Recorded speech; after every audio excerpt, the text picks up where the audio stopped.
আজকের ভিডিওতে আমরা আইটিআই এর চয়েস ফিলিং সম্পর্কে কথা বলবো। তো আইটিআই চয়েস ফিলিংটা কী, চয়েস ফিলিং কেন করবে, চয়েস ফিলিং যদি না করো সেক্ষেত্রে কী হতে পারে, কিভাবে চয়েস ফিলিং করলে চান্স পেতে সুবিধা হবে এবং তোমরা কিভাবে চয়েস ফিলিং করতে পারবে স্টেপ বাই স্টেপ আমি দেখিয়ে দেবো। আমার কাছে প্রিভিয়াস ইয়ারে কিছু স্ক্রিনশট রয়েছে, সেটা দিয়ে আমি তোমাদেরকে বুঝিয়ে দেওয়ার চেষ্টা করব যে কিভাবে তোমরা স্টেপ বাই স্টেপ চয়েস ফিলিংগুলো করতে পারবে। তো যাই হোক, আর কথা না বলে আমরা ভিডিওটা শুরু করি। প্রথমে আসি চয়েস ফিলিং কী বা চয়েস ফিলিং কেন করবে। দেখো, চয়েস ফিলিং ব্যাপারটা হচ্ছে এটা তোমাদের পছন্দগুলোকে জানান।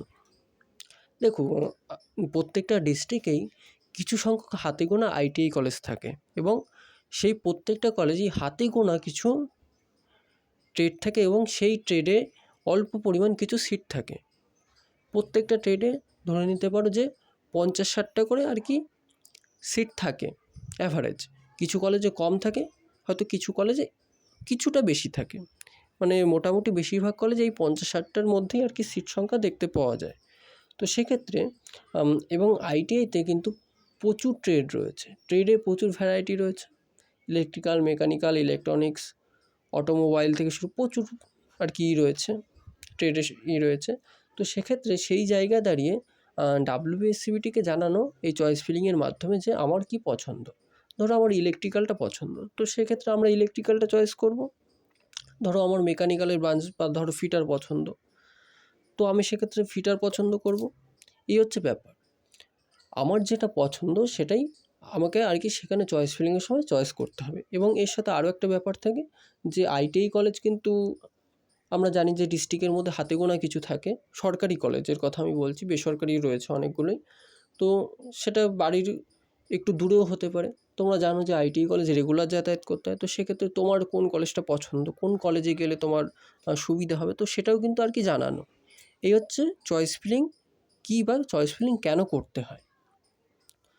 চয়েস ফিলিংয়ের মেন উদ্দেশ্য হচ্ছে তোমার পছন্দ অপছন্দগুলোকে তুলে ধরা বা জানানো, এবং আমি যেগুলো পছন্দ করছি সেগুলোর মধ্যে যাতে আমাকে চান্স দেওয়া হয়। এই হচ্ছে আইটিআই চয়েস ফিলিং।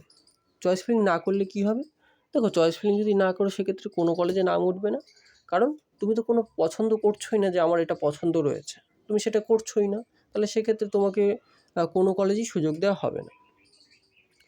আশা করি বুঝিয়ে বলতে পারলাম। তো এবার আসি চয়েস ফিলিং কীভাবে করবে স্টেপ বাই স্টেপ আমি প্রিভিয়াস ইয়ারের কিছু স্ক্রিনশট তোমাদের সামনে তুলে দেবো। দেখো, সবার প্রথমে wspt.org অফিসিয়াল ওয়েবসাইটে আসতে হবে। আসার পরে অলরেডি রেজিস্টার সাইন ইনের উপর ক্লিক করতে হবে। ক্লিক করার পরে আইডি পাসওয়ার্ড দিয়ে তোমাদের লগ ইন করতে হবে। লগ ইন করার পরে আমি মাঝে 1 বছর দেখেছিলাম যে কোনো ফটো আপলোড করতে হয়নি, তবে বেশিরভাগ ইয়ারেই কিন্তু তোমাদের ফটো আপলোড করতে হয়। একটা রিসেন্ট কালার ফটো কিন্তু সেখানে আপলোড করে দিতে হয়। আপলোড করার পরে আর কি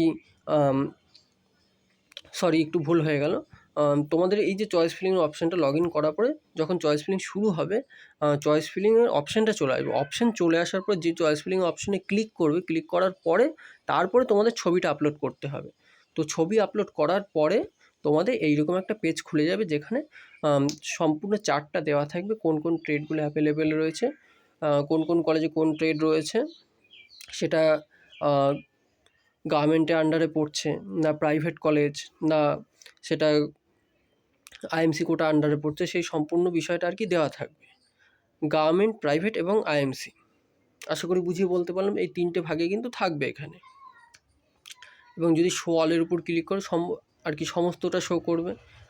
শো গভর্নমেন্টের উপর ক্লিক করলে শুধুমাত্র গভর্নমেন্ট কলেজ শো করবে, এবং শো আইএমসির উপর ক্লিক করলে শুধুমাত্র আইএমসি কোটার আন্ডারে যে সিটগুলো রয়েছে সেগুলো শো করবে। যাই হোক, এবং পাশে দেখো এখানে নীল কালারে অ্যাড বলে অপশান দেওয়া রয়েছে। যে অ্যাড বলে এই অপশানটার উপর ক্লিক করবে, তোমার যেটা পছন্দ, যে ট্রেডটা পছন্দ, যে কলেজের যে ট্রেডটা তোমার পছন্দ হচ্ছে, জাস্ট অ্যাড বলে ক্লিক করলে এই পাশে ডান দিকে কিন্তু তোমাদের যে খোপটা রয়েছে এই খোপে কিন্তু সেটা চলে আসবে, এবং নিচে তোমাদের সেভ বলে অপশান থাকবে, তোমরা সেভ করে দিলে এটা সেভ হয়ে যাবে। আশা করি কীভাবে করবে আমি স্টেপ বাই স্টেপ তোমাদেরকে বুঝিয়ে দিতে পারলাম। তো এবার আসি কীভাবে চয়েস ফিলিং করলে চান্স পেতে সুবিধা হবে। দেখো, এই ব্যাপারটা তোমার নির্ভর করছে তোমার র্যাঙ্ক কত আসছে। প্রথমে অপেক্ষা করো র্যাঙ্ক কার্ডের জন্য, র্যাঙ্ক কার্ড বেরোক, তোমার র্যাঙ্ক কত আসছে সেই অনুসারে কিন্তু তোমাকে চয়েস ফিলিং করতে হবে। কারো যদি র্যাঙ্ক খুব ভালো হয়, 1 থেকে 5,000-এর মধ্যে হয়, তাকে খুবই অল্প পরিমাণ চয়েস করতে হবে। সে যেগুলো পছন্দ, যে কটা তার পছন্দ হচ্ছে, কারোর 2টো কারোর 3টে কলেজ এবং ট্রেড পছন্দ হচ্ছে, তাহলে সেইটাই করো। তার মধ্যেই আশা করি নাম উঠে যায়। দেখা যাচ্ছে কারোর র্যাঙ্ক অনেক বেশি চলে গেছে, 25,000 30,000 র্যাঙ্ক হয়ে গেছে, তাকে প্রথম দিকে যে কলেজগুলো রয়েছে টপ কলেজগুলো, তাকে সেইগুলো চুজ করলে হবে না। তো এইভাবে অনেক নিয়ম রয়েছে, সেই নিয়মগুলো মেনে আর কি চয়েস করতে হয়। কারো র্যাঙ্ক খুব বেশি থাকলে তাকে প্রথমে ডিস্ট্রিক্ট কোটার কলেজ দিতে হয়। সবাইকেই আমি বলবো ডিস্ট্রিক্ট কোটার কলেজগুলো মেনলি আর আগে আগে দেওয়ার চেষ্টা করো। এগুলো ডিস্ট্রিক্ট কোটাটা সবাই আগে দেবে, তারপরে নিজের ডিস্ট্রিক্টের বাইরের কলেজে যাবে। এইভাবে চয়েস ফিলিং করো, তাহলে ডিস্ট্রিক্ট কোটার যে 50% সংরক্ষণটা তোমাদের জন্য রয়েছে অবশ্যই কাজে লাগবে। একটা পরপর সুন্দরভাবে কলেজটাকে সাজাতে হবে। এলোমেলো করে সাজালে হবে না, যে একটা আমি নিজের ডিস্ট্রিক্টের দিলাম, একটা বাইরের ডিস্ট্রিক্টের দিলাম, মিডিলে অন্য কোনো ট্রেড ঢুকিয়ে দিলাম যেগুলো আমার পছন্দ নয়, শুধু চয়েস ফিলিংয়ের সংখ্যা বাড়িয়ে দিলাম, যে আমি সংখ্যায় দেখালাম 50টা কলেজ আমি চয়েস করে দিয়েছি। এইরকম করলে কিন্তু চলবে না। সুন্দরভাবে ফ্রেশভাবে চয়েস ফিলিং করতে হবে, এবং যে ট্রেডগুলো পছন্দ নয়, যে কলেজগুলো তুমি যেতে পারবে না, এগুলো কঠোরভাবে এড়িয়ে চলবে, কারণ এগুলো করবে না। তো যাই হোক, আশা করি বুঝিয়ে বলতে পারলাম তোমাদের। তো ফ্রেশভাবে চয়েস ফিলিং করবে, এবং চয়েস ফিলিং নিয়ে আরও ভিডিও থাকবে, যে তোমাদের কত র্যাঙ্ক হলে কীভাবে চয়েস ফিলিং করতে হবে আমি স্টেপ বাই স্টেপ তোমাদেরকে বুঝিয়ে দেবো।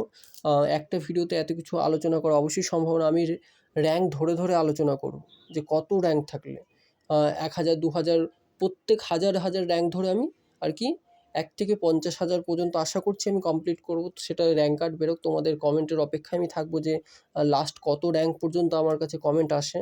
তো তত র্যাঙ্ক পর্যন্ত কিন্তু আমি আলোচনা করব, যে তত পর্যন্ত র্যাঙ্ক থাকলে, কারো ধর 60,000 র্যাঙ্ক চলে গেছে, 60,000 র্যাঙ্ক থাকলে কী করে চয়েস ফিলিং করবে সেটাও আমি তোমাদের সাথে আর কি ডিসকাস করব। যাই হোক, আজ এটুকুই, দেখা হয় পরের ভিডিওতে।